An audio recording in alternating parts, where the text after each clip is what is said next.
वह शादी के दिन बहुत खुश था कि आज उसका विवाह उसकी मोहब्बत से होगा। उसका छोटा भाई अभय भी उसके साथ दूल्हे की तरह तैयार होकर बैठा था।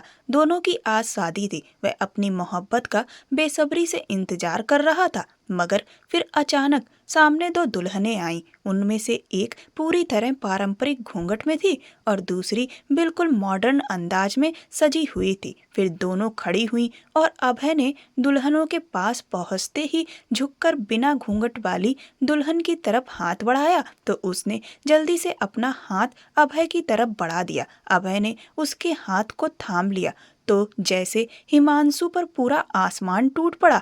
वह फटी हुई निगाहों से दोनों को देखता रह गया जो अब एक दूसरे का हाथ पकड़कर फोटो शूट करवा रहे थे। उसने गर्दन मोड़कर सामने खड़ी उस घूंघट वाली दुल्हन को देखा तो उसका सर चकराने लगा। फिर रस्में पूरी हुई और सब लोग वापस घर आए। वह आते ही बिना किसी से बात किए सीधे अपने कमरे की तरफ बढ़ गया। सब लोग उसके व्यवहार की वजह से परेशान थे क्योंकि उसका चेहरा साफ बता रहा था कि वह गुस्से में है, मगर कोई भी कारण नहीं जानता था।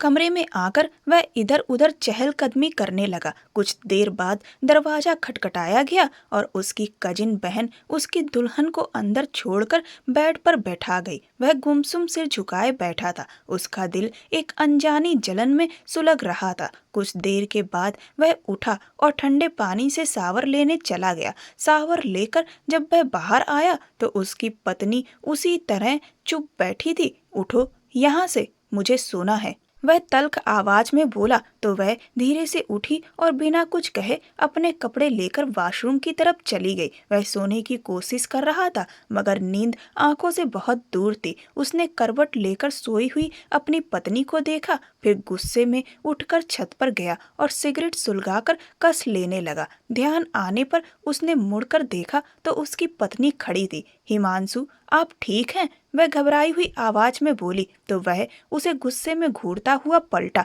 तुम्हें मैं ठीक लग रहा हूँ? कैसे ठीक हो सकता हूँ मैं? जिस लड़की से मैं शादी करना चाहता था वह इस वक्त मेरे भाई की पत्नी बनकर उसके कमरे में बैठी है। जिस लड़की से मैंने प्यार किया वह तुम नहीं थी। पता नहीं नाम की क्या गड़बड़ हुई कि मेरी शादी तुम्हारे साथ तय हो गई। मैंने तो सिर्फ और सिर्फ गरिमा को चाहा था। वह अचानक फट पड़ा और हिमानी फटी आंखों से उसे देखती रह गई। एक खामोश आंसू उसके गाल पर लुढ़क गया। अब जाओ यहाँ से, मेरा सर मत खाओ। यह ना हो कि गुस्से में मैं कुछ उल्टा सीधा बोल दूं। वह बेरुखी भरे लहजे में बोला तो हिमानी भारी कदमों के साथ वापस कमरे में आई और चुपचाप बेड पर लेटकर आंसू बहाने लगी। दिल दर्द से फट रहा था। हिमांशु बाहर खड़ा कुछ दिन पहले की वो सारी बातें याद करने लगा। उसे याद आया वो लाइब्रेरी में था। वहाँ एक लड़की किताबें पकड़े कान पर मोबाइल लगाए हंस हंस कर किसी से बात कर रही थी। उसे देखकर वह पल भर के लिए ठिठक गया। गोरा चेहरा, लाल सफेद निखार और कंधे के नीचे तक आते मुलायम बाल हवा में उड़ रहे थे। वह बात करते हुए पलटी और किताबें टेबल पर रख दी। इतने में हिमांशु का फोन बजा। बॉस की कॉल थी, इसीलिए वह थोड़ा साइड में जाकर बात करने लगा और जैसे ही वह पलटा लड़की एक दूसरी साधारण लड़की के साथ बाहर जाती दिखी। जब तक वह बाहर पहुंचा दोनों लड़कियां गाड़ी में बैठकर जा चुकी थी। वह जल्दी से वापस काउंटर की तरफ आया। सर, अभी एक लड़की यहाँ किताब इशू करवा कर गई है। क्या आप उसके बारे में बता सकते हैं? मतलब उसकी कुछ जानकारी दे सकते हैं? उसने पूछा तो काउंटर वाले ने उसे ऊपर से नीचे तक देखा। क्यों? आपको क्यों चाहिए उसकी जानकारी? उस आदमी ने शक भरे लहजे में पूछा। हिमांशु ने झट से कहा, प्लीज गलत मत समझिए। अगर मुझे कुछ गलत करना होता तो मैं उनके पीछे जाकर भी कर सकता था, लेकिन मैं उनकी जानकारी इसलिए पूछ रहा हूँ क्योंकि वह मुझे अच्छी लगी और मैं अपने घर वालों से उनके लिए रिश्ता भेजना चाहता हूँ।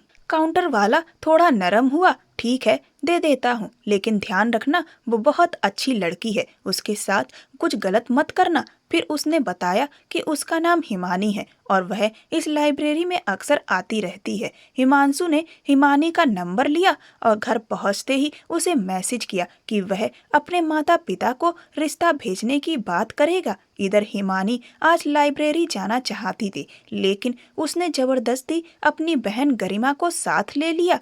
गरिमा झुलझुलाकर बोली, यार मेरा बिल्कुल मन नहीं है जाने का, तुम अकेली चली जाओ ना। हिमानी बोली, तुम जानती हो कि मैं हमेशा सुषमा के साथ जाती हूँ, लेकिन वो आज आई ही नहीं, इसीलिए तुम्हें ले जा रही हूँ, प्लीज गुस्सा मत करो। यह कहते हुए उसने गरिमा के हाथ में दुपट्टा थमा दिया। गरिमा ने तुनक कर कहा, ओ हेलो, मैं तुम्हारी तरह ये संस्कारी बहन जी बनकर नहीं जाना चाहती। मैंने नया हेयर स्टाइल बनवाया है और आज ही पार्लर से स्मूदनिंग भी करवाई है। जिनके लिए यह करवाया है पहले उन्हें तो देख लेने दो। वह दुपट्टा पीछे करते हुए बोली। हिमानी मुस्कुराकर बोली, अच्छा तो यह तुमने लोगों के लिए करवाया है? तुम्हें पता है यह कितनी बुरी बात है कि तुम इस तरह बाजार में सारा मेकअप करके निकलो, यह सही नहीं है। हिमानी ने उसे डांटते हुए कहा, ओ प्लीज अब लेक्चर मत दो मुझे, मैं नहीं सुनना चाहती। तुम्हें पता है ना, जितना तुम रीति रिवाज पर चलोगे उतनी ही मुश्किलें उठानी पड़ेंगी, इसीलिए मेरी मानो और यह सब छोड़ दो। एक ऐसा वक्त भी आएगा कि तुम्हारे लिए कोई रिश्ता नहीं आएगा, क्योंकि आजकल के लड़के अपने लिए सिर्फ मॉडर्न लड़कियां ही पसंद करते हैं। वे मेरी तरह सोचने वाली लड़कियां चाहते हैं जो अपने विचारों में आजाद हों। हिमानी अफसोस से सिर हिलाते हुए उसके साथ बाहर की तरफ बढ़ गई। वह लाइब्रेरी से किताब इशू करवाकर घर आई और किचन में काम करती रूपा जी के पास जाकर उनका हाथ पकड़ लिया, क्योंकि गरिमा अपने कमरे में बैठी फेसबुक पर लाइव चैट कर रही थी। खाना खाने के बाद हिमानी मेडिटेशन करने के लिए बैठी ही थी कि उसके मोबाइल पर किसी अजनबी नंबर से मैसेज आया। हाय हिमानी, कैसी हैं आप? वो मैसेज पढ़कर हैरान हो गई। जी, आप कौन? उसने जवाब दिया, आपका दीवाना। दूसरी तरफ से आया जवाब। हिमानी के चेहरे पर चिढ़ और आश्चर्य के भाव एक साथ आ गए। उसने समझ लिया कि शायद किसी के हाथ उसका नंबर लग गया है और वह जानबूझकर तंग कर रहा है। हिमानी ने दोबारा उसे रिप्लाई नहीं किया, लेकिन वह शख्स लगातार मैसेज करता रहा। फिर वह उसे कॉल करने लगा, मगर हिमानी पढ़े बिना ही चैट को डिलीट करती रही। यहाँ तक कि उसने उसे ब्लॉक भी कर दिया। लेकिन उसने दूसरे नंबर से दोबारा मैसेज किया, आप जितनी बार मुझे ब्लॉक करेंगी मैं नंबर बदलकर आपको मैसेज करता रहूंगा। प्लीज मेरी एक बार बात सुन लें, फिर मैं आपसे कुछ नहीं कहूंगा। मैं कॉल कर रहा हूँ, प्लीज उठाइए। दूसरी तरफ से लंबा चौड़ा मैसेज आया और कॉल भी आने लगी। हिमानी ने 2-3 बार कॉल काटी, मगर वह लगातार फोन करता रहा। अंत में उसने गुस्से में कहा, आखिर आपके साथ समस्या क्या है? दूसरी तरफ मुस्कुराते हुए लहजे में बोला, जो बात करनी है प्लीज जल्दी कीजिए। हिमानी ने नाक भौं सिकोड़ते हुए कहा, मैं अनजान लड़कों से बात नहीं करती। वह बोला, मैं शादी करना चाहता हूँ, आपके लिए रिश्ता भेज दूं? हिमानी ने गंभीर लहजे में कहा, क्या मतलब? वह हैरानी से बोली, मैंने कोई मुश्किल बात तो नहीं की। मैंने कहा कि मैं आपसे शादी करना चाहता हूँ तो अपने माता पिता को भेज दूं। अब जाहिर था कि वह किसी भी अनजान लड़के से बात नहीं करती, तो उसने कहा, तो मुझे आपको अपना ही बनाना पड़ेगा ना। वैसे भी पहली नजर में ही मैंने आपको अपना बनाने का सोच लिया था। आप दिल में बसने लगी थी, पहली नजर में ही प्यार करने लगा था। हिमांशु दूसरी तरफ से सख्त अपने मशहूर अंदाज में बोला तो वह लब सिकोड़कर चुप रह गई और दिल ही दिल में थोड़ी खुशी महसूस करने लगी, क्योंकि उसका दिल उस शख्स की तरफ झुक रहा था। देखिए, मुझे ऐसी बातें पसंद नहीं। वह बोला, प्लीज हिमानी, मैं आपसे शादी करना चाहता हूँ और मैं खुद भी कोई टाइम पास नहीं कर रहा। मैं हमेशा से ऐसा ही रहा हूँ। आप मुझे अच्छी लगती हैं, मैं आपको खोना नहीं चाहता। इससे पहले कि आपकी जिंदगी में कोई और आए, मैं आपको अपना बनाना चाहता हूँ। अगर आपकी अनुमति हो तो मैं अपने माता पिता को कल भेज दूं। दूसरी तरफ से उम्मीद भरे लहजे में पूछा गया। ठीक है, लेकिन अगर मेरे माता पिता ने इनकार कर दिया तो आप मजबूर नहीं करेंगे। मुझे बातचीत करने दीजिए और कोई भी ऐसी हरकत नहीं कि मेरी बदनामी हो। हिमानी जल्दी से बोली, हाँ हाँ बिल्कुल, मैं आपकी इज्जत पर आंच नहीं आने दूंगा। हिमांशु ने जल्दी से कहा और ऑफलाइन हो गया। रविवार था, इसीलिए हिमांशु काफी लेट उठा। फिर सबके साथ बैठकर लंच कर रहा था। मम्मा, मैंने अपने लिए एक लड़की पसंद की है, आप प्लीज शाम को रिश्ता लेकर जाइएगा। हिमांशु जल्दी से बोला। क्या वाकई? कौन है? नाम क्या है? सरिता जी ने एक्साइटेड अंदाज में पूछा। नाम हिमानी है, बाकी सिर्फ पता जानता हूँ और कुछ नहीं। आपको शाम को जाना है, मैं शहर से बाहर जा रहा हूँ बॉस के साथ, तो मेरे आने से पहले रिश्ता तय हो जाना चाहिए। और हाँ, इसी हफ्ते शादी भी। उनसे कह देना कि हम सादगी से शादी करेंगे, कोई अतिरिक्त रस्म या महंगा खर्च नहीं करना। हिमांशु ने इत्मीनान भरे अंदाज में कहा और उन्हें थोड़ा चौंका दिया। ओह, इतनी जल्दी? सब ठीक है ना? बहुत खूबसूरत है, अभय ने उसे छेड़ते हुए कहा। खूबसूरत शब्द भी उसके लिए थोड़ा कम है, हिमांशु ने धीमे मुस्कुराते हुए कहा और फिर उठकर ऑफिस के लिए निकल गया। शाम को वह दिल्ली में अपने बिजनेस स्टोर पर था, मगर ध्यान हिमानी की तरफ ही था। रात को सरिता जी ने उसे खुशखबरी सुनाई कि प्रोफेसर प्रमोद ने अपनी दोनों बेटियों के रिश्ते मान लिए हैं, क्योंकि अभय को भी हिमानी की बहन गरिमा पसंद आ गई थी। हिमांशु ने सरिता जी से बात करने के बाद फौरन हिमानी के नंबर पर फोन किया। कैसी हैं आप? बहुत बहुत मुबारक, हिमानी ने फोन उठाकर कहा। जी, आपको भी मुबारक, वो अपने मधुर लहजे में बोली। आप खुश नहीं हैं? हिमांशु ने चुपचाप सा महसूस करते हुए जल्दी से कहा। ऐसी बात नहीं है, बस मेरा तरीका ऐसा है, मैं बहुत कम बोलती हूँ और बर्थडे या किसी मौके पर भी ज्यादा बात नहीं करती, तो इसीलिए मुझे बात करना कुछ अजीब सा लगता है। अगर आप माइंड नहीं करें तो मैं बात नहीं करना चाहती। वैसे भी एक हफ्ते के बाद ही तो शादी है, वो आहिस्ता से बोली। यह एक हफ्ता मेरे लिए किसी सदी से कम नहीं होगा, लेकिन आपकी खातिर यह भी करूंगा। मैं आगे से आपको फोन नहीं करूंगा, लेकिन मैसेज पर अपनी मोहब्बत तो जाहिर कर सकता हूँ ना। आखिर में फिर से पटरी से उतरते ही हिमानी का दिल जैसे एक ही लय पर धड़कने लगा। फोन बंद करने के बाद वह खुद मुस्कुराई और आईने में खुद को देखने लगी। वो और गरिमा शकल और सूरत में किसी तरह भी एक दूसरे से कम नहीं थी, मगर गरिमा को सजना संवरना आता था, इसीलिए वह जल्दी लोगों को अपनी तरफ आकर्षित कर लेती थी। लेकिन हिमानी किसी से बात नहीं करती थी और सबसे बढ़कर वह खुद को हमेशा सादा सिंपल रखती थी। आज तक उसने किसी भी लड़के से बात नहीं की थी और उसकी जिंदगी में पहला आने वाला लड़का हिमांशु था। वक्त गुजरता जा रहा था और जैसे जैसे दिन करीब आ रहे थे, हिमानी का दिल हिमांशु का नाम सुनते ही तेज धड़कने लगता था। मगर आज अफसोस, उसके सारे ख्वाब जैसे धूल में मिल चुके थे। वो यह जानकर आज जैसे मर गई थी कि उसका पति उसे पसंद नहीं करता, बल्कि उसकी बहन गरिमा को पसंद करता था और सारी चाहत, सारी बातें, सब कुछ उसकी बहन के लिए थी। रोते रोते उसको कब नींद आ गई उसे खुद भी पता नहीं चला। फिर सुबह वह उठी और सोफे पर सोए हुए हिमांशु को जगाया। वो मूंदे हुए आंखों से उसे देखने लगा। सुबह हो गई, वो आहिस्ता से बोली। हिमांशु सिर झटक कर उठकर बेड पर लेट गया। हिमानी की आंखों में तो आंसुओं के अलावा कुछ नहीं था। उसके अल्फाज भी जैसे खत्म हो चुके थे। वो बहुत बुरी तरह टूट चुकी थी और तकलीफ की सबसे बड़ी बात यह थी कि वह अपनी तकलीफ का इजहार किसी से भी नहीं कर सकती थी। वह धीरे धीरे लॉबी की तरफ चली आई और वहां से वापस लौटकर कमरे में आई तो सरिता जी, जो कि किचन की तरफ जा रही थी, उसे देखकर रुक गईं। हिमानी ने झट से उन्हें नमस्ते किया। सरिता जी ने खुशगवार अंदाज में जवाब दिया। अरे बेटा, इतनी जल्दी उठ गई? जी आंटी जी, मुझे जल्दी उठने की आदत है, हिमानी ने उदास अंदाज में कहा। यह तो बहुत अच्छी बात है। अच्छा, एक काम करती हूँ, मैं चाय बना रही हूँ, तुम्हारे लिए भी बना लाती हूँ, फिर मिल बैठ कर पीते हैं। सरिता जी ने कहा। आंटी जी, मैं बना देती हूँ, आप बैठिए, हिमानी ने जल्दी से कहा। कुछ देर बाद जब हिमानी चाय बनाकर लाई तो आलोक साहब भी वहां आ चुके थे। उसने नमस्ते की तो उन्होंने प्यार से उसके सर पर सहलाया। हिमानी ने चाय उन्हें पेश की और दोनों ने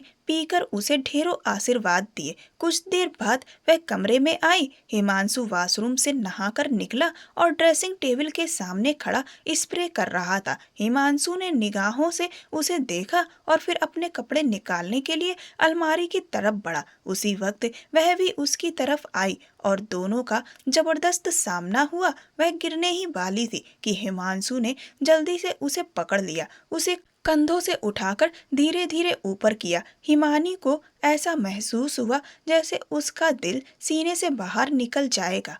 अंधों की तरह चलती हो क्या? हिमांशु ने बेदर्दी से बाजू से पीछे हटाते हुए कहा। मैं निकाल देती हूँ, हिमानी ने जल्दी से कहा। बहुत शुक्रिया। अब प्लीज मुझे यह दिखावटी लड़की बनकर आगे पीछे घूमकर इम्प्रेस मत करना, क्योंकि मेरी आइडियल तुम हो ही नहीं सकती। मैंने जब से होश संभाला है तब से जिस लड़की का खाका अपने दिमाग में बनाया था वो तुम्हारी बहन गरिमा थी और इसीलिए मैंने रिश्ता भेजा था, मगर पता नहीं कैसे तुमसे हो गई शादी। सारी गलती मेरी है, मुझे देखना चाहिए था एक बार, लेकिन ऐसा पागल हुआ तुम्हारी बातों से कि मैंने कभी तुमसे मिलने की ख्वाहिश भी नहीं की। और हाँ, जो भी तुमसे बातें करता था वह तुम्हें वीडियो में लाकर कभी नहीं करता था। मैं तो यही समझता रहा कि दूसरी तरफ तुम्हारी बहन गरिमा है। वो तल्ख लहजे में बोलता जा रहा था। प्लीज बस कर दीजिए, बार बार उस लड़की का जिक्र क्यों कर रहे हैं? इस वक्त वो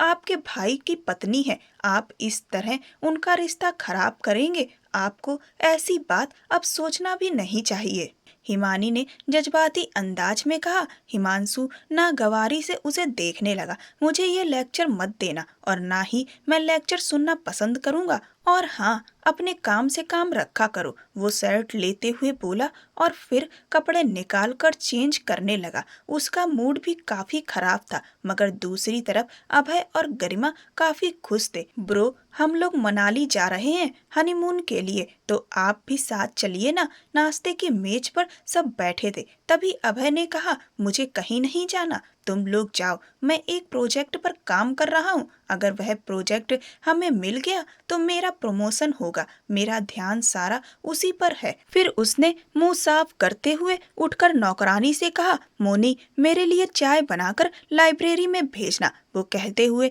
लाइब्रेरी की तरफ चला गया। बेटा, इसका मूड क्यों खराब है? तुम दोनों की शादी तो पसंद की है, तो फिर इसका रवैया ऐसा क्यों है? सरिता जी उलझते हुए बोली। नहीं मम्मी जी, ऐसा कुछ नहीं है, वो बस काम में बिजी है ना, इसीलिए उसने बहाना बनाया और जल्दी से सब कुछ समेटने लगी। दिन गुजर चुके थे। हिमांशु उसकी तरफ निगाह उठाकर भी नहीं देखता था। आज भी वह कितनी देर लाइब्रेरी में अपने प्रोजेक्ट पर काम कर रहा था। हिमानी उठी और उसके लिए कॉफी बनाकर लाइब्रेरी में ले आई। मैं आपके लिए कॉफी लाई थी। उसकी आवाज पर हिमांशु चौंक कर हंस पड़ा। मैंने तो तुमसे कोई कॉफी नहीं मांगी और मैं तुमसे कितनी बार कह चुका हूँ कि मेरे काम में दखल मत दो और मुझे इम्प्रेस करने की कोशिश भी मत करो। तुम्हारी इन हरकतों से मैं बिल्कुल भी इम्प्रेस नहीं हूँ। हिमानी ने ताज्जुब से कहा, आप बार बार एक बात क्यों दोहराते हैं? मैं आपको इम्प्रेस करने की कोशिश नहीं कर रही,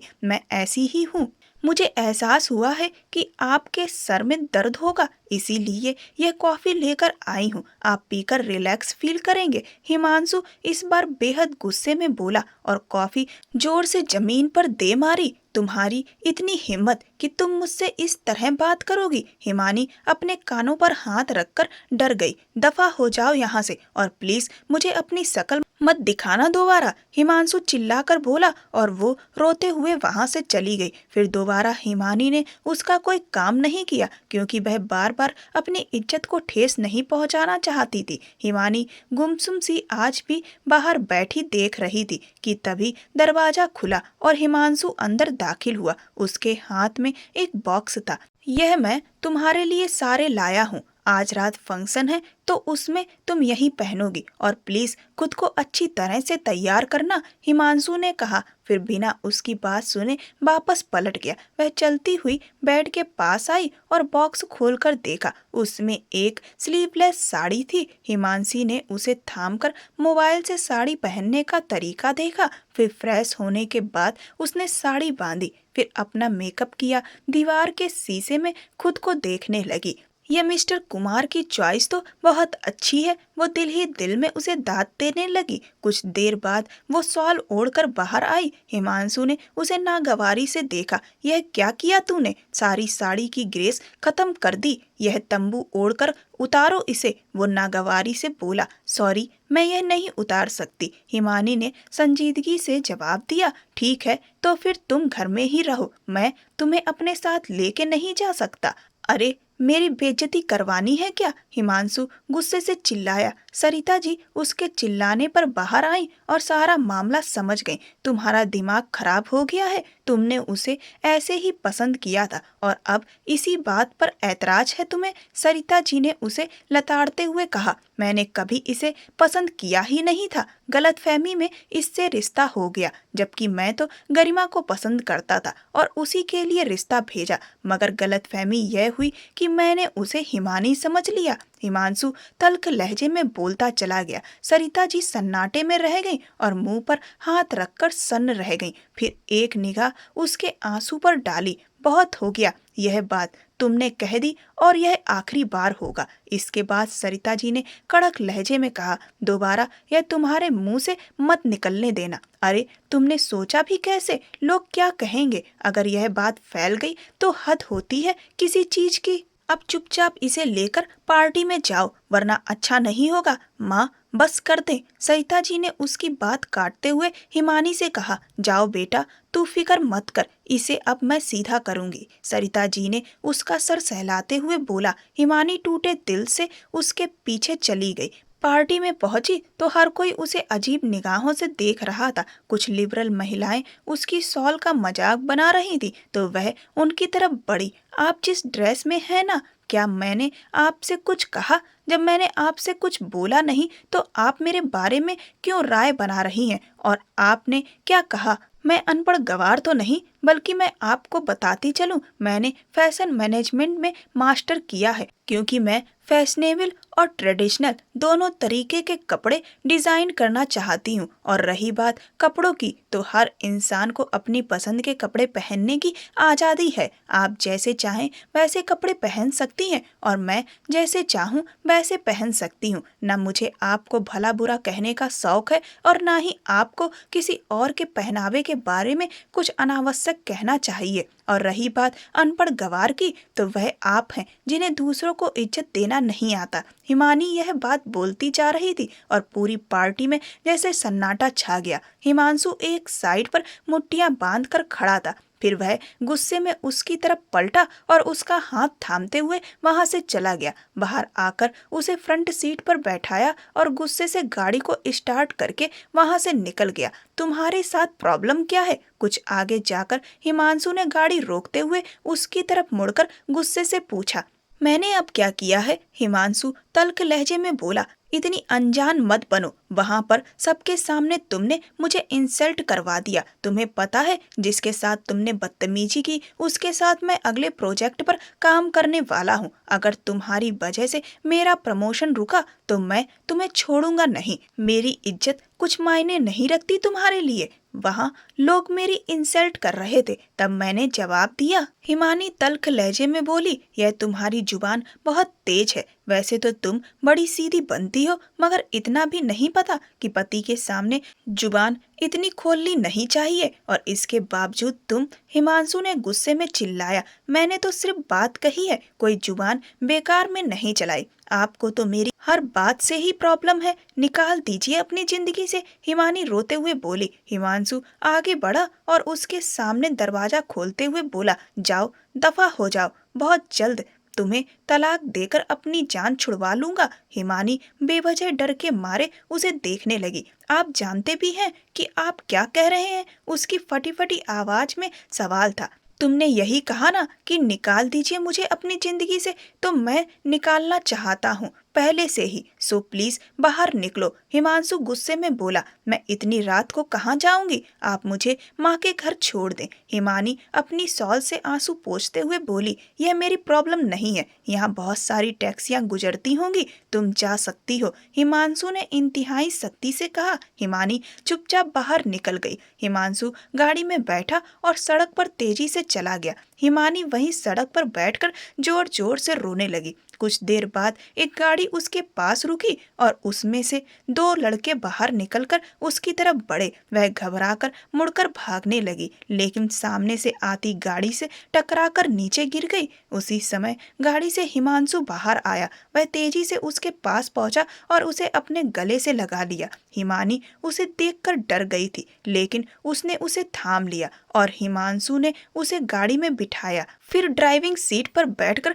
गाड़ी स्टार्ट की। आप तो छोड़ के जा चुके थे, फिर वापस क्यों आए आप? हिमानी नम आंखों से पूछती रही। अगर तुम घर अकेले जाओगी तो माँ की डांट सहनी पड़ेगी और मैं यह अफोर्ड नहीं कर सकता, हिमांशु ने गंभीर आवाज में कहा। हिमांशु की बेरहमी पर हिमानी की आंखों में भी आंसू आ गए। हिमांशु गाड़ी चलाता हुआ घर पहुंचा और बिना किसी रुकावट के अंदर चला गया। हिमानी भी भारी कदमों के साथ अंदर आई तो आलोक साहब लॉज के दरवाजे में खड़े थे। उनकी हालत देखकर वह आगे बढ़ी, लेकिन गरिमा को देखकर चौंक गई। हिमानी अपने दिल की चोटों को दबाती हुई आई और गरिमा जल्दी से आकर उसके गले लग गई। तुम कब आई हनीमून से? उसने पूछा। अभी आए हैं, कुछ देर पहले ही, और मैं सोच रही थी कि अगर तुम्हारे साथ ज्यादा समय बिताती तो, लेकिन पता चला कि मैडम साहिबा चली गई हैं, गरिमा ने अपने खास नटखट अंदाज में कहा। हिमानी धीमे से मुस्कुराई। गरिमा मुस्कान के साथ सबसे बातें कर रही थी और हिमानी चुपचाप अपने कमरे की तरफ बढ़ गई। जब वह कमरे में आई तो हिमांशु ऑफिस जाने के लिए रेडी हो चुका था। उसने जैसे ही कोट उठाना चाहा, हिमानी जल्दी से उसका कोट उठाकर उसे पहनाने लगी, लेकिन हिमांशु बेदर्दी से उसके हाथों से कोट खींचता बाहर की तरफ निकल गया। हिमानी उदास मन से फ्रेश होने चली गई।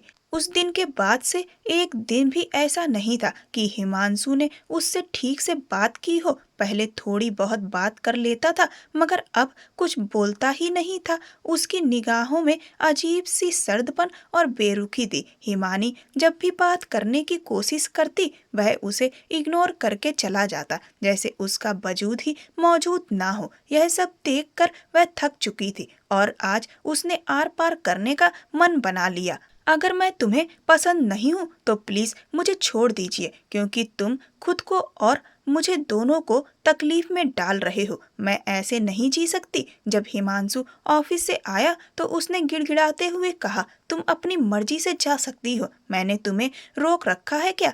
तुम खुद अपनी खुशी से इस घर में हो। अपनी इतनी इंसल्ट के बावजूद भी तुम जाना नहीं चाहती, तो मैं क्या कर सकता हूँ? मेरा रवैया तुम्हें चीख चीख कर नहीं बताता कि मैं तुम्हारे साथ नहीं रहना चाहता। हिमानी ने अपना सिर झुका लिया और आंखों में आंसू भर आए। वह हमेशा की तरह उसे बेमोल कर गया था। बिल्कुल ठीक कहा आपने, अब मुझे यहाँ और नहीं रहना चाहिए। मेरी भी कोई इज्जत है। मैं हर बार अपनी इज्जत कुचलकर आपकी तरफ बढ़ती हूँ, मगर आप मेरे दिल पर पैर रख देते हैं। अब बस सब खत्म समझो। वह अपने आंसू पोंछते हुए बोली और अगली ही सुबह अपना बैग उठाकर नीचे जाने लगी। सभी लोग हॉल में बैठे हुए थे। अरे बेटा, कहाँ जा रही हो? सरिता जी ने पूछा। शादी को 1 महीने से ज्यादा हो गया है। मैं अपनी माँ के पास रहने नहीं गई थी, अब 1 हफ्ते के लिए वहाँ रहना चाहती हूँ। हिमानी धीरे से बोली। ओ अच्छा, ठीक है बेटा, हिमांशु तुम्हें छोड़ देगा।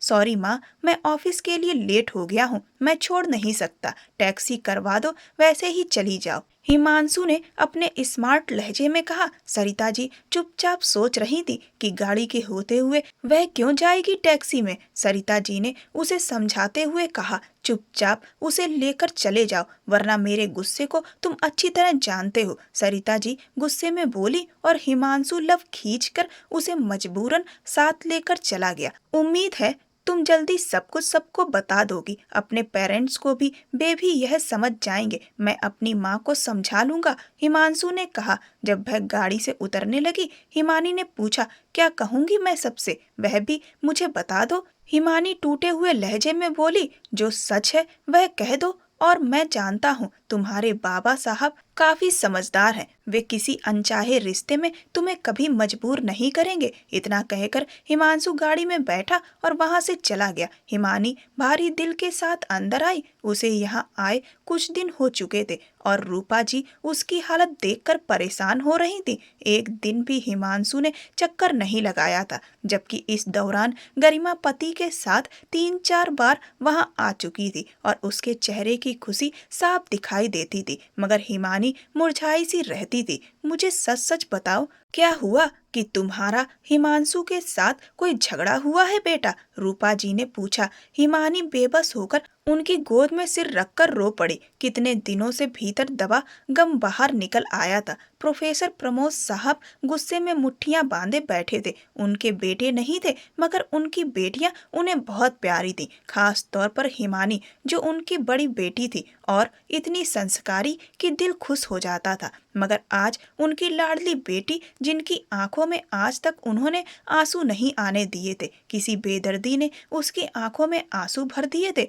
बस मेरा बेटा, फिक्र मत करो, तुम्हारे पापा तुम्हारे साथ हैं और तुम्हें उस शख्स के साथ रहने की कोई जरूरत नहीं है। हम इस मामले में कदम उठाएंगे। रूपा जी ने उसका सिर सहलाते हुए कहा। हिमानी सिर झुकाकर अपने आंसू पोंछने लगी। दिन गुजर रहे थे, मगर उसका दिल मानो हवाओं में ही उड़ रहा था। पूरा दिन वह घर में बेमतलब फिरती रहती। उसे यहाँ आए कुछ दिन हो चुके थे, मगर हिमांशु ने एक बार भी फोन करके हाल नहीं पूछा था। आज उसने अपने दिल को किसी और चीज में लगाने के लिए लाइब्रेरी जाने का फैसला किया। बुक्स इशू करवाने के बाद वह सामने कैफे एरिया में आकर बैठ गई। कुछ देर बाद उसे पीछे से मेज पर हिमांशु की आवाज सुनाई दी। उसने गर्दन मोड़कर देखा तो वह एक अल्ट्रा मॉडर्न लड़की के साथ था और दोनों कॉफी पी रहे थे। हिमानी खाली नजरों से बस उसे देखती रही। उसी वक्त हिमांशु ने अपनी नजरें उठाकर उसे देखा। उसकी आंखों में हैरत और ताज्जुब झलक रहे थे। उसने अपना रुख फेर कर किताब पढ़ना शुरू किया, लेकिन दिल की धड़कनों की वजह से वह पढ़ नहीं पा रही थी। हिमानी ने धीरे धीरे अपनी आंखों को रगड़ा और उठकर खड़ी हो गई। वह घर पहुंची तो उसके पापा लॉन में ही बैठे हुए थे। पापा, मैं जॉब कर लूं? वह उनके पास बैठते हुए बोली। बिल्कुल मेरा बेटा, इसमें पूछने वाली क्या बात है? पापा ने प्यार भरे लहजे में कहा। वह उठकर अपने कमरे में चली गई और अपने लैपटॉप पर बनाए हुए डिजाइन देखने लगी। उसे हमेशा से ही फैशन डिजाइनर बनने का शौक था। वह ऐसे ही ड्रेस डिजाइन करना चाहती थी जो ग्रेसफुल और मॉडर्न होने के साथ साथ पहनने योग्य हो। पढ़ाई कर रही थी, इसीलिए वह अपने इस ख्वाब को अभी तक पूरा नहीं कर पाई थी, मगर लैपटॉप पर वह हमेशा डिजाइन तैयार कर लेती थी और इसके अलावा उसने बहुत सारे हाथ से भी स्केच बनाए हुए थे। अगले ही दिन उसने एक नई बनने वाली कंपनी में अपनी सीवी दी और उसके डिजाइन्स देखकर कंपनी के ऑनर ने तुरंत ही उसे बुला लिया। वह जब वहां पहुंची तो उसे इंटरव्यू हॉल में ले जाया गया। उसने बड़े आत्मविश्वास के साथ इंटरव्यू दिया। यह फॉर्म पर साइन कर दीजिए और जो भी डिटेल्स इसमें लिखी है इन्हें पढ़ लें। कल से आप ज्वाइन करेंगी और हमारी कंपनी के हेड डिजाइनर के साथ असिस्ट करेंगी। कंपनी का सीईओ सारी डिटेल समझाते हुए कह रहा था। हिमानी ने फॉर्म पढ़ा और उस पर सिग्नेचर कर दिया। हिमांशु का पिछले हफ्ते ही प्रमोशन हुआ था। वह 2 कंपनियों के साथ जुड़ा था और यह दूसरी कंपनी उसके बॉस मिस्टर शरद के बेटे सौर्य की कंपनी थी, जो अमेरिका से पढ़कर यहाँ आया था। हिमांशु दोनों कंपनियों में हेड डिजाइनर के रूप में काम करता था और उसके अंडर कई डिजाइनर थे। हिमानी को यहाँ काम करते हुए 4 दिन हो चुके थे। वह अपने कैबिन में रहती थी, कोई भी उसे परेशान करने की कोशिश नहीं करता था। आज मीटिंग हॉल में मीटिंग थी और सब हेड डिजाइनर इंतजार कर रहे थे। थोड़ी देर बाद हिमांशु अंदर दाखिल हुआ। उसे देखकर वह शॉक्ड रह गई और हिमांशु की हालत भी इससे अलग नहीं थी, मगर उसने अपने पर काबू पा लिया। कुछ ही देर बाद सौर्य भी आ चुके थे। तो अपने डिजाइन्स दिखाइए, जो भी पसंद आएगा उसी प्रोजेक्ट पर काम करेंगे। हिमानी ने अपना डिजाइन दिखाया और सौर्य चौंक गया। बहुत प्यारा था। यह देखकर हिमांशु तल्खी से उसे देखने लगा। मिस, आपने इसे किसी खास मौके के लिए डिजाइन किया है? उसने पूछा। हिमानी ने अलग अंदाज में जवाब दिया, किसी भी तरह की पार्टी में पहन सकते हैं। हिमांशु चौंक कर उसे देखने लगा। क्या हो गया है? सौर्य ने हैरत भरे लहजे में पूछा। यह बिल्कुल परफेक्ट है, मुझे तो बहुत जबरदस्त लगा और मेरे ख्याल में यही हमारा प्रोजेक्ट होगा। सौर्य की बात पर हिमानी का चेहरा खिल उठा, जबकि हिमांशु का रंग थोड़ा हल्का सा हो गया। Thank you so much sir, आप जैसे लोग हमेशा टैलेंट की कदर करते हैं, उसने आहिस्ता आहिस्ते से कहा। सौर्य मुस्कुरा उठा। फिर आने वाले कुछ दिनों में हिमांशु का गुस्से का ग्राफ लगातार बढ़ता गया, क्योंकि मिस्टर सौर्य हर काम में हिमानी की राय लेना जरूरी समझते थे और वह कुछ ही दिनों में सबके साथ अच्छी तरह घुल मिल गई थी। हर किसी के साथ बात करती। एक दिन लंच टाइम में कैफे एरिया में बैठे हुए सब लोग थे कि हिमांशु उसे एक लड़की के साथ वहां आता दिखाई दिया। सबको यही लगने लगा कि हिमांशु की इस लड़की के साथ कुछ ज्यादा ही अटैचमेंट है, क्योंकि पिछले कई दिनों से दोनों एक साथ दिखाई देते थे। उसकी दोस्त निशिता ने कहा तो हिमानी ने अपना दम भरते हुए मिस किया, लेकिन अपने जज्बातों पर काबू पाकर खाने की तरफ ध्यान दे दिया। हिमांशु उसके सामने वाली टेबल पर बैठ गया और उसकी खूबसूरत आंखों पर निगाहें टिकाए हुए था, पर किसी तरह के जज्बात उसकी नजरों में नहीं थे। इसे फर्क क्यों नहीं पड़ रहा है कि वह किसी लड़की के साथ है? यह एटीट्यूड क्यों दिखा रही है? हिमांशु दिल ही दिल में सोचता रहा। फिर अनन्या के पुकारने पर उसने ऑर्डर देना शुरू किया। वह अभी वहीं बैठा हुआ था। कुछ देर के बाद अचानक कैफे एरिया में आग लग गई। सभी लोग डर के मारे बाहर भागे और अनन्या भी जल्दी से बाहर निकल गई, मगर हिमांशु और हिमानी वहां मौजूद लोगों को सुरक्षित बाहर निकाल रहे थे। हिमानी ने वहां मौजूद पानी की बोतलों और बाल्टियों से आग बुझाना शुरू किया। दूसरी तरफ कैफे एरिया में काम करने वाला राजू अचानक भड़कती आग के बीच फंस गया। एक साइड से आग थोड़ी बुझी। प्लीज जल्दी जाइए आप लोग, हिमानी धुएं से बचने के लिए अपने दुपट्टे को नाक पर रखते हुए बोली। सब लोग साइड से होकर वहां से गुजरने लगे। वह अभी तक खड़ी पानी डालती रही और हिमांशु बस उसे ही देखता रहा।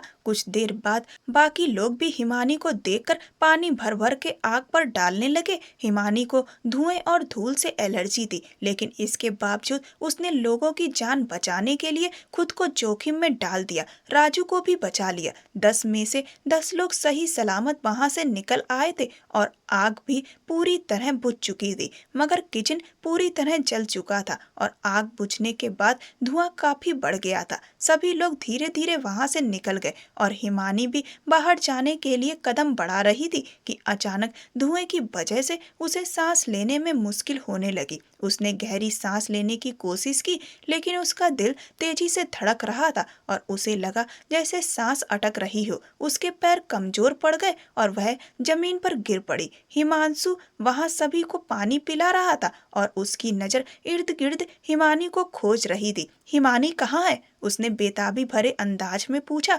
मुझे लगता है सर, वह अभी अंदर ही है, एक कर्मचारी ने जवाब दिया। हिमांशु तेजी से अंदर की तरफ भागा और जैसे ही वह अंदर आया तो वहां धुएं की वजह से कुछ भी साफ दिखाई नहीं दे रहा था। अचानक उसे किसी चीज से ठोकर लगी और वह खुद ऊपर गिर पड़ा। तभी उसे समझ आया कि वह कोई चीज नहीं बल्कि हिमानी थी। हिमांशु ने उसे पुकारते हुए उठा लिया और बाहर ले आया। उसने उसे सोफे पर लिटा दिया और चेहरे पर पानी के छींटे मारते हुए उसे होश में लाने की कोशिश करने लगा, मगर हिमानी होश में नहीं आ रही थी। पीछे हटो, मुझे ट्राई करने दो, सौर्य ने आगे बढ़कर कहा। उसने अपने हाथ उसकी गर्दन के पीछे रखा वो चेहरा ऊपर किया और नाक और मुंह पर हाथ रखकर उसे धीरे धीरे दबाया। हिमानी की सांस धीरे धीरे बढ़ने लगी और खांसना शुरू कर दिया। सौर्य ने उसे आहिस्ते से पकड़कर बिठाया, हाथ थामकर उसकी हथेली मसलने लगा ताकि वह पूरी तरह होश में आ जाए। हिमांशु मुट्ठियां दबाए बैठा हुआ था। कुछ देर बाद उसने धीरे धीरे आंखें खोली और अपने हाथ को सौर्य के हाथ पर देखकर हड़बड़ाकर जल्दी से हाथ खींचा और उठकर बैठ गई। अब ठीक है हिमानी? सौर्य ने पूछा। हाँ ठीक हूँ, हिमानी ने धीरे से कहा। तो आप ऐसा करें, मेरे रूम में चलिए और वहाँ वॉशरूम में फ्रेश होकर कुछ देर आराम कर लीजिए, सौर्य ने नरम लहजे में कहा। हिमांशु गुस्से और ताज्जुब के मिश्रित एहसास में पागल हो गया। उसका दिल शायद हिमानी की मोहब्बत में तेजी से धड़क रहा था। शायद उसकी आदत बन चुकी थी, मगर वह किसी और को उसके करीब नहीं देख सकता था। लेकिन अपने अहंकार और जिद में वह सब कुछ तबाह करने पर तुला हुआ था और इसी अहंकार की वजह से उसने जानबूझकर अनन्या की तरफ कदम बढ़ाए। साथ ही उसे लगता था कि रोज आने वाले वक्त में अनन्या उसे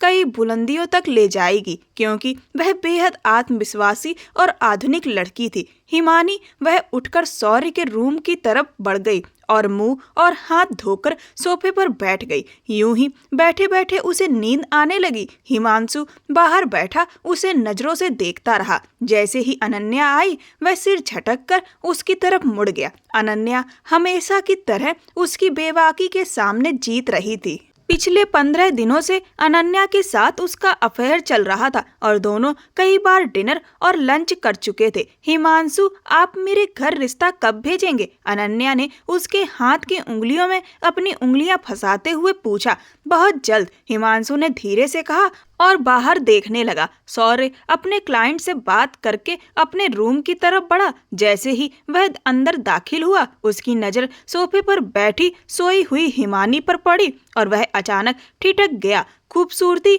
और मासूमियत का ऐसा मिश्रण था कि उसे फिर से अपनी तरफ खिंचाव महसूस हुआ।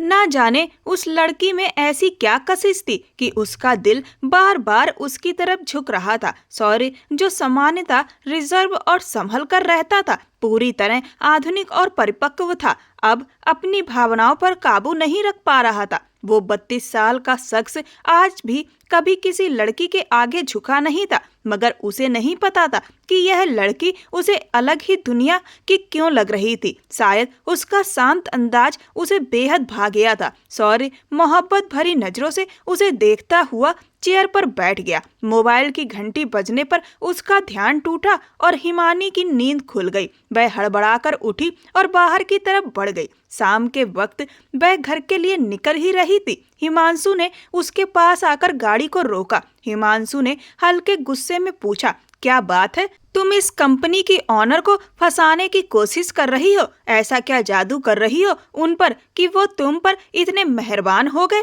यहाँ तक कि अपने ऑफिस में भी किसी को जाने की इजाजत नहीं देते थे और फिर तुम वहाँ रूम तक पहुँच गई? हिमांशु ने आंखें गड़ाकर कहा। हिमानी उसके सामने आकर खड़ी हुई और गुस्से से बोली, आपका दिमाग खराब हो गया है क्या? कैसे इल्जाम लगा रहे हैं मुझ पर? मैं इल्जाम नहीं लगा रहा, मैं तो अपनी बात बता रहा हूँ। आपकी हरकतें मुझे गुस्सा दिला रही हैं। मेरे साथ शादी में होते हुए किसी और मर्द को हाथ लगाने दे सकती हो खुद को? तुम्हें पता है कि सौर्य ने तुम्हें छुआ था और फिर तुम उनके ऑफिस में जाकर आराम फरमा रही थी। हिमानी ने फटकारते हुए कहा, मुझे नहीं पता, मैं तो होश में ही नहीं थी। मगर आप तो होश में थे ना? आपने आगे बढ़कर रोका क्यों नहीं? क्यों नहीं कहा कि यह मेरी बीवी है, इसे मत छुओ? और दूसरी बात, मुझे नहीं पता था कि वह कमरे में आ चुके हैं। मेरी आंख लग गई थी और जैसे ही आंख खुली मैं वहां से चली आई। मेरी उनसे कोई भी बात नहीं हुई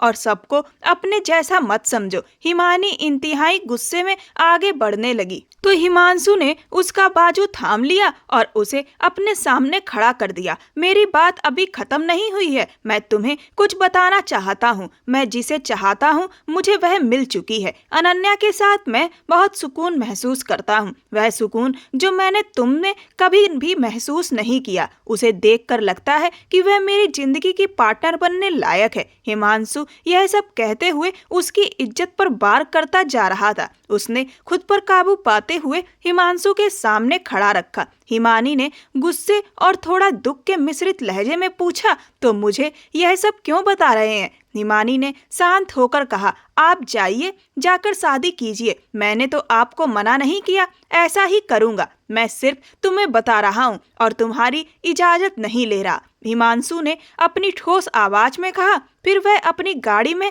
बैठा और जलते हुए दिल के साथ वहां से निकल गया। हिमानी अपनी नम आंखों को साफ करते हुए रिक्शे की तरफ बढ़ी, हाथ देकर उसमें बैठ गई और घर के लिए निकल पड़ी। उसका दिन दर्द और रोने की बेचैनी में गुजर रहा था। कुछ दिन ऐसे ही गुजर गए और आज उसे सौर्य ने अपने ऑफिस में बुलाया था। जैसे ही वह ऑफिस में दाखिल हुई, सौर्य के पिता मिस्टर शरद उसे देखकर ठिठक गए। डैड, इनसे मिलिए, ये है मिस हिमानी। सौर्य ने मुस्कुराते हुए परिचय करवाया। हिमानी ने कहा, सर आपको कोई काम था? नहीं, काम तो कोई नहीं था, बस डैड से मिलाना था। मैं इन्हें बताना चाहता था कि आप कितनी टैलेंटेड हैं। सौर्य ने कहा, जी हम पहले भी मिल चुके हैं सर। हिमानी ने थोड़ी शर्म और आश्चर्य के साथ कहा। सौर्य मुस्कुराए, लेकिन उससे पहले कि वह जवाब देता, उसके मोबाइल पर कॉल आई। 1 मिनट के लिए उसने कॉल रिसीव किया और हाथ के इशारे से हिमानी को बताया कि अभी बात करके जल्दी निकलना होगा।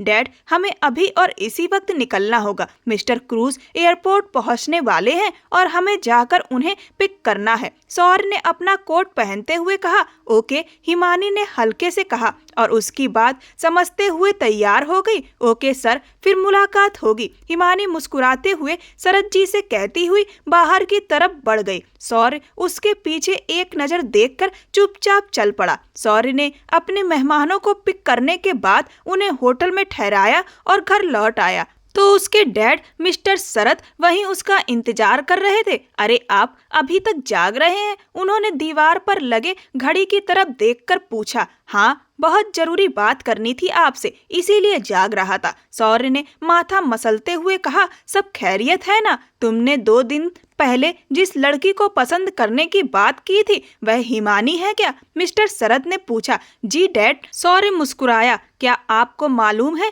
कि वह शादीशुदा है? मिस्टर शरद ने गंभीर स्वर में पूछा। इस पर सौर्य की मुस्कान गायब हो गई। व्हाट? आप क्या कह रहे हैं? वह बेदर्दी से लब दबाते हुए बोला। जी हाँ, वह शादीशुदा है और हमारे हेड डिजाइनर हिमांशु की बीवी है। मिस्टर शरद की बात सुनकर सौर्य निडाल सा होकर सोफे पर बैठ गया। ओह, मुझे तो यह बात मालूम ही नहीं थी और ना ही उन्होंने कभी जिक्र किया। उनके अंदाज से मुझे एक बार भी नहीं लगा कि वे मियाँ बीवी हैं, बल्कि हिमांशु तो अनन्या को पसंद करता है। हाँ, यही सच है बेटे। कुछ दिन पहले पार्टी में भी वह आई थी और वहाँ काफी बड़ा झगड़ा हुआ था। मुझे यह इसलिए याद रहा कि लड़की वहाँ सबसे अलग दिख रही थी, अपने ट्रेडिशनल अंदाज की वजह से। मिस्टर शरद ने बताया। सौर्य ने माथा मसलते हुए कहा, चलिए मैं कुछ देर आराम करता हूँ, मेरे सर में बहुत दर्द है। वह अपनी सुर्ख आंखों को मसलते हुए उठ खड़ा हुआ और मरे मरे कदमों से सीढ़ियों की तरफ बढ़ गया। मिस्टर शरद ने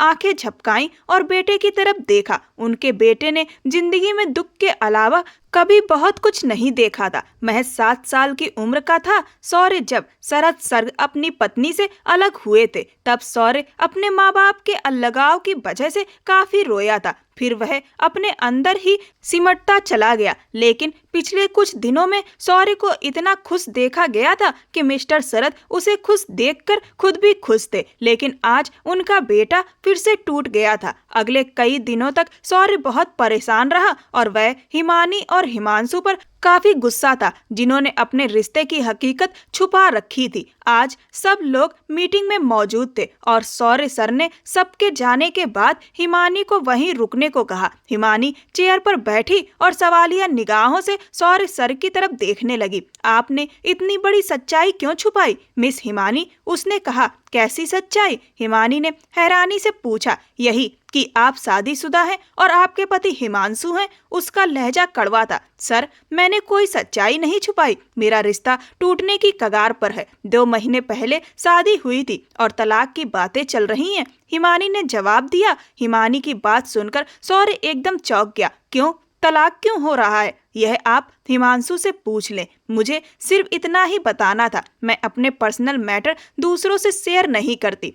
उससे ये कहने के बाद वह उठ खड़ी हुई और वहां से चली गई। सौर्य परेशान सा इधर उधर टहलने लगा। फिर उसने हिमांशु को अपने ऑफिस बुलाया। आप और हिमानी मियाँ बीवी हैं, यह बात आपने क्यों छुपाई? उसने तीखी निगाहों से उसे देखा। सॉरी सर, मेरा मकसद छुपाना नहीं था। बस मैंने ये जरूरी नहीं समझा कि मैं अपने और उसके रिश्ते को दुनिया के सामने लाऊं। मेरे लिए वह कुछ भी नहीं है। मैं बहुत जल्द अनन्या से शादी करने वाला हूं, जो मेरी आइडियल है और मेरे हिसाब से चल सकती है, जबकि हिमानी समय के साथ नहीं चलती। वह जहां है वहीं रहती है। मैंने हमेशा से जिस लड़की की ख्वाहिश की वह अनन्या जैसी थी और मेरी शादी उनसे होगी। इसे बस एक हादसा ही समझिए। क्या मतलब? सॉरी सर ने सीधे होकर पूछा। हिमांशु ने सारी बात बताई और सॉरी मुट्ठियां बांधकर उसे देखने लगा। गलती आपकी थी, मगर सजा हिमानी ने भुगती और अब भी वह परेशान है। बहुत ही घटिया इंसान हैं आप। अगर आप मेरे अच्छे एम्प्लॉय नहीं होते तो आपकी इस हरकत पर मैं आपको इस कंपनी से निकाल देता। हिमांशु का रंग बदल गया। सर, आप कुछ ज्यादा ही जज्बाती हो रहे हैं। शायद हिमानी ने आपको भड़का दिया है। हिमांशु ने तल्ख लहजे में कहा। अगर मुझे हिमानी ने कुछ बताया होता तो मैं तुम्हें बुलाकर यह बात नहीं पूछता। खैर, जाओ यहाँ से, सौर्य ने नागवारी से कहा। हिमानी का दिल उसकी तकलीफ पर तड़प रहा था। शाम को डिनर पर सौर्य ने शरद साहब को सारी बात बताई। शरद साहब उसे गौर से देखने लगे। तुम उस लड़की की कुछ ज्यादा ही साइड नहीं ले रहे हो? यह उनका पर्सनल मैटर है, छोड़ दीजिए यह सब। नहीं डैड, मैं बस आपसे यह बात शेयर कर रहा हूँ कि जिस लड़की ने किसी गैर मर्द की खुद पर निगाह तक नहीं डालने दी थी, उसे हिमांशु ने इस तरह रिजेक्ट कर दिया। अगर मेरी मर्जी चलती तो उसे मैं इस कंपनी से ही निकाल देता। शरद जी ने उसे रोकते हुए कहा, तुम जज्बाती मत हो और कोई ऐसा फैसला मत करो जिससे हमारी कंपनी को नुकसान पहुंचे। वह एक बहुत अच्छा डिजाइनर है और उसकी वजह से हमारे कई क्लाइंट हमारे साथ जुड़े हुए हैं। उसका काम अलग अंदाज में ही हैंडल होता है। उसके साथ कुछ गलत करने का मत सोचना। सौर्य शरद जी की बात सुनकर झटक कर रह गया। हिमानी अब पूरी तरीके से समझ चुकी थी कि हिमांशु की जिंदगी में रहना मतलब अपने आत्मविश्वास को पूरी तरीके से तोड़ देना। उसने साफ शब्दों में हिमांशु से तलाक मांग लिया। हिमांशु यह सुनकर पूरी तरह से चौंका और बोला कि तुम्हारी हिम्मत कैसे हुई मुझसे तलाक की बात करने की? तुम जानती हो कि तुम एक औरत हो और तलाक के बाद तुम्हारी कितनी बेइज्जती होगी। हिमानी ने हिमांशु से कहा कि मुझे अफसोस है तुम्हारी इस सोच पर। इससे ज्यादा मैं तुमसे इस बारे में और कुछ नहीं कह सकती, लेकिन मेरी चाहे कितनी भी बेइज्जती क्यों ना हो, मैं अपने आत्मसम्मान को और ठेस नहीं पहुंचा सकती। तुमने मेरी जितनी बेइज्जती की है उतनी इंसल्ट मेरे पूरे जीवन में कभी नहीं हुई। और एक लड़की को इज्जतदार बनने के लिए किसी मर्द की नहीं बल्कि अपने आत्मसम्मान की जरूरत है। जीवन साथी तो प्यार, इज्जत और केयर करने वाला होना चाहिए। और तुमने मेरे चरित्र पर उंगली उठाई, जबकि तुम शादीशुदा होने के बाद भी अनन्या के साथ अफेयर चला रहे थे। और मैं अगर किसी से बात भी कर लूं तो तुम मुझे सवालों के घेरों में खड़े कर देते हो। तुमने मेरी बेकदरी करने में कोई कमी नहीं छोड़ी। तुम खुद को मॉडर्न कहते हो, सिर्फ कपड़े मॉडर्न पहनने से कोई मॉडर्न नहीं हो जाता। सोच तो तुम्हारी वही पुरानी घिसी पिटी है। थोड़ा अपनी सोच को भी मॉडर्न कर लो तो बेहतर होगा। और मैं ऐसे लोगों को बिल्कुल भी पसंद नहीं करती जो अपने लिए सही गलत का नजरिया कुछ और रखते हैं और दूसरे के लिए सही गलत का नजरिया कुछ और रखते हो। कुछ ही दिनों में हिमानी और हिमांशु का तलाक हो गया। कुछ दिन बाद सौर्य को हिमानी का मैसेज आया। उसने लिखा कि 2-3 महीने तक ऑफिस नहीं आएगी क्योंकि उसका तलाक हो चुका है। यह सुनकर सौर्य शॉक्ड रह गया। उसने कॉल बैक की, लेकिन हिमानी ने कहा, सर प्लीज, इस वक्त मैं किसी से बात नहीं कर सकती और प्लीज मुझे मैसेज मत कीजिए। दूसरी तरफ से कोई जवाब न आने पर सौर्य ने अफसोस भरे अंदाज में मोबाइल साइड पर रख दिया। सौर्य के आने आने वाले दिन बहुत भारी थे। ना वह ठीक से खाता ना ठीक से सोता। उसकी हालत देखकर शरद साहब भी परेशान हो गए थे। आज पूरे 3 महीने हो चुके थे। हिमानी की अनुपस्थिति ने उसका दिल और भी बेचैन कर दिया था। कई बार दिल चाहता कि उसे मैसेज कर बात करे, लेकिन हौसला ही नहीं बनता था। तुम्हारे साथ आखिर मसला क्या है? तुम क्या चाहते हो सौर्य? शरद साहब ने सख्त लहजे में पूछा। प्लीज डैड, मैंने आपसे कभी कुछ नहीं मांगा। प्लीज मुझे उसे दे दीजिए। प्लीज एक बार जाकर रिश्ता मांगिए, सौर्य ने टूटे हुए लहजे में कहा। हरगिज नहीं। और तुमने ये कैसे सोचा कि मैं एक तलाकशुदा लड़की से तुम्हारी शादी करूंगा? तुम अच्छी तरह जानते हो कि तुम्हारी मॉम ने भी तलाक लिया था। सौर्य बोला, शायद यही वजह है कि आपके लिए यह मुश्किल है, लेकिन उस बेचारी का तो तलाक हुआ है और उसका कोई कसूर नहीं है। सारा का सारा कसूर हिमानी का नहीं बल्कि परिस्थितियों का है, सौर्य ने सख्त लहजे में कहा। प्लीज डैड, मैं उसके बिना नहीं जी सकता। सौर्य उनकी गोद में सिर रखकर रो पड़ा। शरद साहब शॉक्ड रह गए। उन्हें यकीन ही नहीं आ रहा था कि उनका बेटा इस कदर दीवानगी की हद तक किसी लड़की को चाहने लगेगा। तुम मुझे अब इमोशनल ब्लैकमेल कर रहे हो, शरद साहब ने कहा। मैं ब्लैकमेल नहीं कर रहा, मैं अपनी खुशियां मांग रहा हूँ डैड। मैंने आज तक शादी नहीं की, इस डर से कि शायद लड़की कैसी होगी, मगर हिमानी वैसी नहीं है। मैं जानता हूँ कि वह हमारे इस बिखरे हुए घर को समेट लेगी। यही वजह है कि मैं उसे अपने जीवन का हिस्सा बनाना चाहता हूँ, सौर्य ने टूटे हुए लहजे में कहा। बाबा, वो रिक्वेस्ट भरे लहजे में बोला तो शरद साहब ने कुछ बातों के बाद सौर्य की बात को मान लिया। जब वो रिश्ता लेकर प्रोफेसर प्रमोद के पास गए तो सौर्य बेइंतहा खुश हो गया। शरद साहब बोले, आप मुझे पहचान गए सर? उन्होंने एक्साइटेड लहजे में पूछा।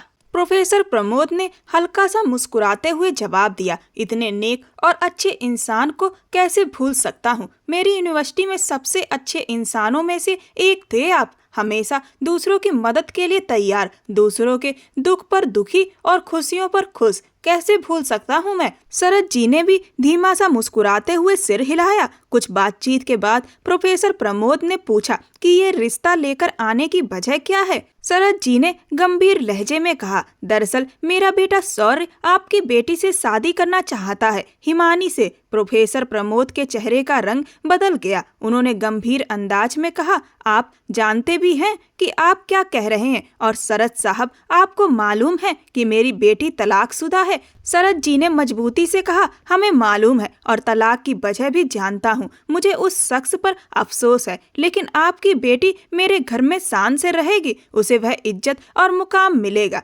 जिसकी वह हकदार है। प्रोफेसर प्रमोद कुछ देर सोच में डूब गए, फिर उन्होंने कहा, मैं अपनी बेटी से मशवरा करने के बाद आपको बताऊंगा। फिर सब खाना खाने के लिए डाइनिंग हॉल में चले गए। अगले दिन सौर्य बड़े बेचैनी से प्रोफेसर प्रमोद के जवाब का इंतजार कर रहा था, मगर उनकी तरफ से ना आया। यह देखकर सौर्य बहुत परेशान हो गया। उसने तुरंत हिमानी को कॉल किया। 2-3 बार की घंटी बजने के बाद हिमानी ने कॉल रिसीव की। आपने इनकार क्यों किया हिमानी? सौर्य ने बेचैनी भरे लहजे में पूछा। हिमानी ने बेताबी भरे लहजे में कहा, सर, तलाकशुदा औरत को ही हमेशा गलत क्यों कहा जाता है, चाहे उसका कोई कसूर हो या ना हो। और मैं नहीं चाहती कि समाज मुझ पर उंगली उठाए। मेरे अंदर इतना हौसला नहीं है कि मैं किसी रिश्ते को फिर से आजमाऊं जिसको पहले इतनी बुरी तरह ठोकर लगी हो। मैं किसी पर भरोसा नहीं कर सकती और आपको मैं कुछ भी नहीं दे सकती। मोहब्बत तो शायद कभी नहीं। इसीलिए बेहतर यही है कि आप मेरे बारे में सोचना छोड़ दीजिए। प्लीज आप किसी अच्छी लड़की से शादी कीजिए जो आपके शानो शौक के साथ चल सके, जिससे किसी को मिलवाने में आपको शर्मिंदगी ना हो। उसने आगे कहा, मैं जानती हूँ कि आपका यह जुनून है और कुछ दिन बाद समाज जब बातें करेगा कि यह लड़की कैसी है, जिसे पहनने ओढ़ने का तरीका भी नहीं आता, जिसे नहीं पता कि हाई सोसाइटी में कैसे उठते बैठते हैं, तब आप खुद ब खुद मुझसे परेशान हो जाएंगे। अब मैं अपनी इज्जत के साथ कोई सौदा नहीं करना चाहती। हिमानी ने साफ कहा, आप मुझे गलत समझ रही हैं। मुझे कमजोर मत समझिए। मेरे लिए आप जैसी लड़की आइडियल है। शौर्य ने तड़पते हुए कहा, मिस्टर शौर्य, मुझे यह भी कहा गया था कि मेरी बातों में वो बहक भी गया था, मगर ऐन शादी के दिन उन्हें पता चला कि मैं तो वह लड़की ही नहीं थी जिससे शादी करनी थी। उन्हें मेरी बहन पसंद थी और यह ना हो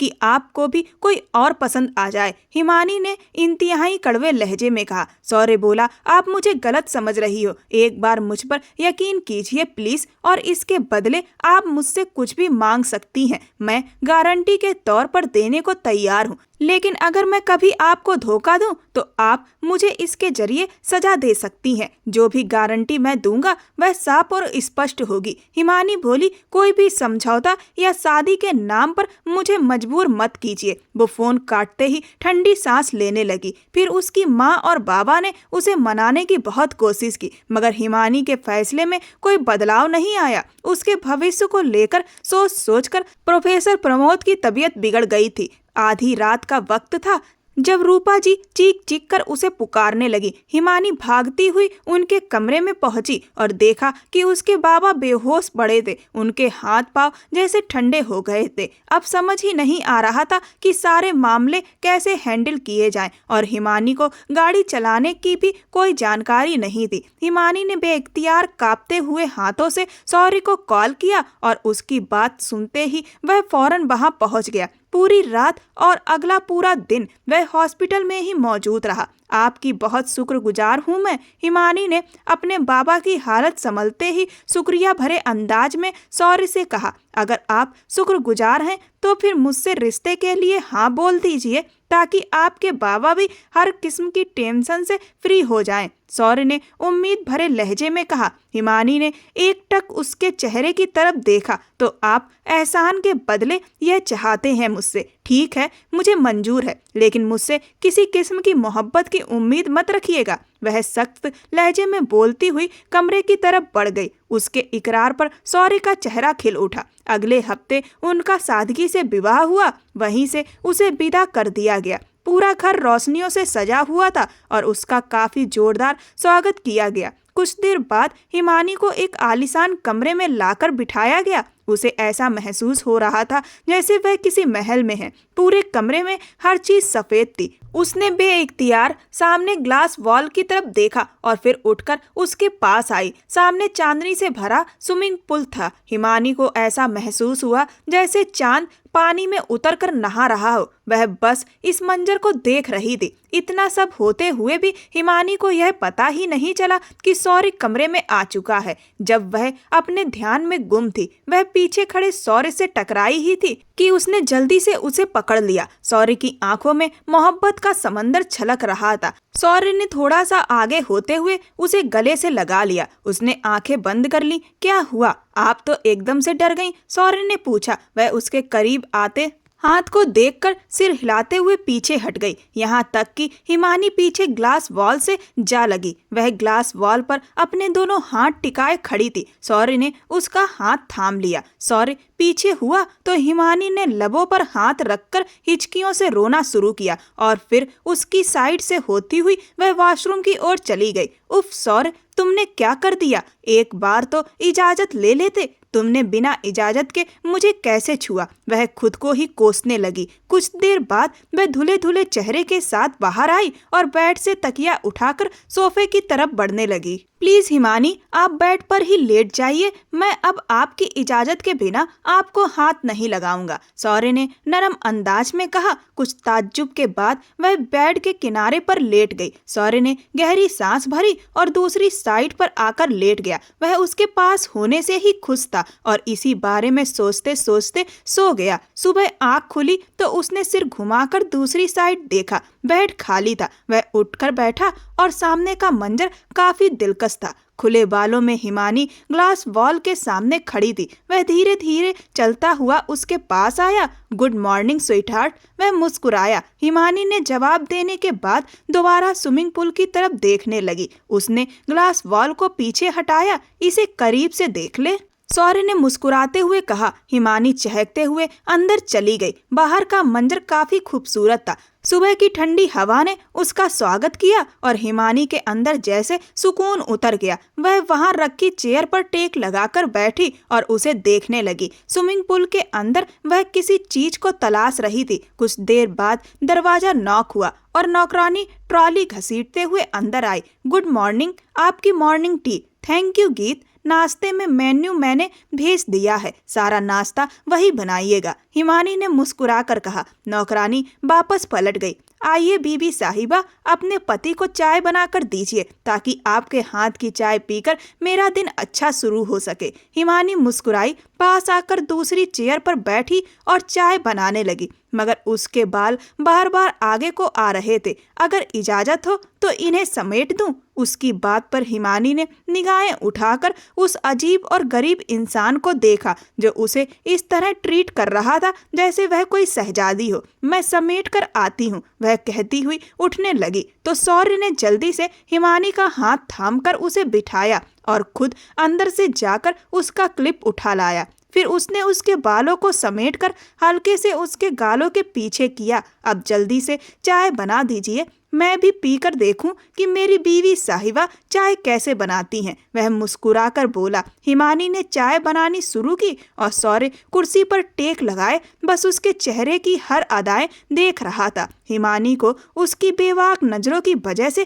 काफी बेचैनी महसूस हो रही थी। चाय बनाकर उसने सौर्य को दी तो उसने एक घूंट लेते ही तारीफों के पुल बांध दिए। हिमानी हैरान रह गई कि चाय पर भी इतनी तारीफें की जा सकती हैं, लेकिन बेइख्तियार उसकी बातों और हरकतों पर उसके चेहरे पर मुस्कुराहट आ गई थी। मुझे पता ही नहीं था कि इतना संजीदा दिखने वाला सौर्य इतना जिंदा दिल भी है, वह कुछ देर बाद बोली तो सौर्य हंसता हुआ उसके पास झुका। आपको खुश रखने के लिए मैं कुछ भी कर सकता हूँ। वैसे मैं आमतौर पर संजीदा ही रहता हूँ, लेकिन आपको देखकर मेरी हिम्मत जाग जाती है। जब आप मेरी बात पर हंसती हैं ना, ऐसा लग रहा है कि हर तरफ सिर्फ खुशी ही खुशी है। तो अब मैं आपको हंसाने के लिए उल्टी सीधी हरकतें करता रहूंगा, उसने खुशदिल अंदाज में कहा। हिमानी पीछे झुककर उसे देखने लगी। मैं आपके काबिल नहीं थी सौर्य, और पता नहीं आपने मुझे क्यों चुना। मैं तो एक तलाकशुदा हूँ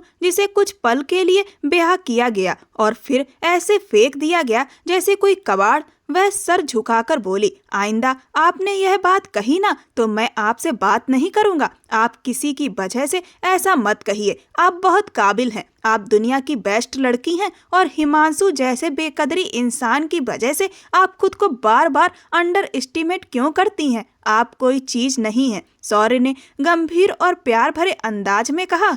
एक जीती जागती इंसान है और मेरे लिए मेरा सब कुछ। आइंदा से आप किसी बेकदरे इंसान की बातों को याद करके परेशान नहीं होना, उसने अपने दोनों हाथों से हिमानी के हाथों को पकड़ते हुए कहा। हिमानी नम आंखों से उसे देखती रही और फिर अपना चेहरा हाथों में छुपाकर रो दी। सौर्य उसके करीब आया और आहिस्ता से उसे अपने गले लगा लिया। मैं यकीन दिलाता हूँ आपको आपकी आंखों में आंसू तक नहीं आने दूंगा, उसने उसके आंसुओं को अपने हाथों से साफ करते हुए कहा। कुछ देर बाद दोनों तैयार होकर नीचे नाश्ते की टेबल पर आ गए जहां मिस्टर शरद उनका इंतजार कर रहे थे। उन्होंने भी बड़ा स्नेह और लगाव के साथ उनका स्वागत किया। कुछ ही दिनों में हिमानी एक खुशदिल इंसान बन गई थी। सौर्य की मोहब्बत और दीवानगी उसे दिन ब दिन निखार रही थी। हिमानी को कभी लगता ही नहीं था कि वह दोबारा किसी इंसान से मोहब्बत कर सकती है। उसके चेहरे पर खुशी देखकर उसके माँ बाप भी बहुत खुश थे और गरिमा भी उसके लिए बेहद खुश थी। वह अक्सर बताती थी कि हिमांशु और अनन्या की बिल्कुल भी नहीं बनती क्योंकि अनन्या काफी बेबाक लड़की थी। इसी बात पर दोनों की रोजाना झड़प होती थी और झगड़े में हमेशा हिमानी बीच में आ जाती थी। कई बार वह खुद कह देता था कि उसने एक हीरे को ठोकर मारकर पत्थर को चुना है, मगर अब हिमानी इन बातों से प्रभावित नहीं होती थी क्योंकि उसे पता था कि जीवन में कुछ काम की वजह होती है। हिमांशु से शादी होने के बाद शायद यही लिखा था कि वह सौर्य से मिले, 5 साल बाद वे आज एक अवार्ड शो में पहुंचे थे। शौर्य को उस दिन अवार्ड के लिए चुना गया था। वहां पहुंचकर उसने देखा कि उसकी कंपनी के सारे कर्मचारी मौजूद थे और हिमांशु भी वहां था। अब हिमांशु शौर्य की कंपनी में काम नहीं करता था। शौर्य ने उसे किसी और कंपनी में जॉब दे दी थी क्योंकि वह अपने सामने किसी भी नाइंसाफी को बर्दाश्त नहीं कर सकता था। उसने अपने दोस्त की कंपनी में उसे नौकरी ट्रांसफर दे दिया था और आज उस कंपनी के कर्मचारी भी अवार्ड शो में शामिल थे। कुछ देर के बाद शौर्य नाम पुकारा गया। वह अपनी प्यारी सी बेटी और बीवी का हाथ थामे स्टेज पर आया। सबसे पहले उसने कहा, थैंक्स मेरे डैड के लिए जिन्होंने मुझे इस मुकाम तक पहुंचाया, और थैंक्स मेरी प्यारी सी बीवी के लिए जिसके आने के बाद मैंने तरक्की की नई राहें पाई। मेरी बीवी मेरे लिए खुशकिस्मत है। कहते हैं कि पति पत्नी का एक दूसरे की तरक्की में बहुत हाथ होता है और आज हमारे घर की खुशियों को महकाने में मेरी बीवी का सबसे बड़ा हाथ है। और दूसरी तरफ मेरे ऑफिस के काम में वह हमेशा मेरी मदद करती है और मेरी हेड डिजाइनर है। तो इस अवार्ड की हकदार मेरे बाबा के साथ साथ मेरी प्यारी सी बीवी है और यह मेरी प्यारी सी बेटी है जिसके आने से मेरी खुशियों में 4 चांद लग गए। वह मुस्कुराया और फिर हिमानी को अपने पास खींचकर गले से लगाते हुए अवार्ड उसे थमा दिया। उसके बाद वह स्टेज से नीचे आया और मिस्टर शरद के गले लगा जहां मीडिया उसके आसपास खड़ी थी। दूर खड़ा हिमांशु हसरत भरी निगाहों से हिमानी को देख रहा था। कभी वह उसकी जिंदगी का हिस्सा थी लेकिन आज उसकी पहुंच से दूर थी। उसका नसीब बदल चुका था लेकिन उसने खुद ही उसे शौर्य के नसीब में डाल दिया था। हिमांशु जिसने हमेशा उसे बेमोल समझा था, शौर्य ने उसे अनमोल समझा और दुनिया को दिखा दिया कि अगर ऐसा अच्छे दिल का इंसान मिल जाए तो कोई पति पत्नी परेशान नहीं होते। वह बरसों पुराने दिन याद करता था जो अगर अच्छे से गुजरते तो शायद आज उसकी जिंदगी भी वैसी होती। अब उस सुकून का कोई इंतजार नहीं था। अब हिमानी को उसकी मोहब्बत से कोई लेना देना नहीं था। हिमानी शौर्य के साथ बेहद खुश थी। उसके हर अंदाज, हर मुस्कान से साफ पता चलता था कि वह अब पूरी तरह से अपने शौर्य की दुनिया में बसी हुई है और उसकी खुशियों में अब कोई अड़चन नहीं थी। दोस्तों, असली मोहब्बत वही होती है जिसके बाद दोबारा मोहब्बत ना हो। हिमानी को अपनी असली मोहब्बत मिल गई थी। हिमांशु शौर्य से बोला, कॉन्ग्रेचुलेशन शौर्य, मेरे नसीब की खुशियां तुम्हारे नसीब में आ गईं। शौर्य ने मुस्कुराते हुए कहा कि वह तुम्हारे नसीब की थी ही नहीं, बस गलती से तुम्हारे पास पहुंच गई थी। वह मेरे ही नसीब की थी इसीलिए मेरे पास आकर ठहर गई। शौर्य बोला, हर इंसान अपनी मर्जी से अपने पहनावे और अपने रहन सहन को तय कर सकता है। किसी का पहनावा और रहन सहन उसके चरित्र का सबूत नहीं होता। गरिमा जो एक मॉडर्न लड़की है वह भी एक अच्छी इंसान है और हिमानी जो एक ट्रेडिशनल लड़की है वह भी एक अच्छी इंसान है। इसी तरह से अनन्या जो एक मॉडर्न लड़की थी लेकिन वह दिल की अच्छी नहीं थी। इंसान के चरित्र का पता उसके व्यवहार और उसकी आत्मा से लगता है, ना कि उसके कपड़े कैसे हैं, उसने मेकअप किया है या नहीं किया, वह विदेशी कपड़े पहने या देसी कपड़े पहने। इससे शौर्य की बातें सुनकर हिमांशु ने शर्म से अपना सर झुका लिया और फिर उस फंक्शन से चला गया। शौर्य और हिमानी एक दूसरे के साथ आराम से खुशियों भरी जिंदगी जी रहे थे क्योंकि उन्होंने एक दूसरे को पूरे दिल से स्वीकारा था, एक दूसरे की अच्छाइयों को भी और एक दूसरे की बुराइयों को भी, और एक दूसरे के हिसाब से अपनी चीजों को ढालने की कोशिश भी की थी। दोस्तों, अगर किसी की शादी किसी गलत फहमी के चलते हो जाती है या फिर किसी प्रेशर के चलते हो जाती है और वो 2 लोग एक दूसरे के साथ नहीं रहना चाहते हैं तो वो तलाक ले सकते हैं, क्योंकि किसी रिश्ते को जबरदस्ती बोझ की तरह ढोने से बेहतर तो तलाक ही है। और गलती से हुई शादी की भड़ास निकालने के लिए किसी की बेइज्जती करना, किसी के चरित्र पर उंगलियां उठाना कहीं से भी उचित नहीं है। ऐसे किसी भी रिश्ते में बंध कर नहीं रहना चाहिए जिसमें न आपकी इज्जत हो, न आपको प्यार मिले और न आपको कोई केयर करे। बोझिल रिश्तों को ढोने से जिंदगी बर्बाद हो जाती है। आपको ये कहानी कैसी लगी मुझे कमेंट सेक्शन में जरूर बताएं। ये कहानी पूर्णतः काल्पनिक है। इसमें दिखाए गए किसी भी पात्र या घटना का किसी भी व्यक्ति या घटना से कोई भी कनेक्शन नहीं है। इस कहानी में दिखाई गई सभी चीज पूर्णतः काल्पनिक है। ये कहानी केवल मनोरंजन और सामाजिक शिक्षा के उद्देश्य से बनाई गई है। ऐसी और भी रोमांचक कहानियों को सुनने के लिए मेरे चैनल को सब्सक्राइब कर वीडियो को लाइक कर दें। धन्यवाद।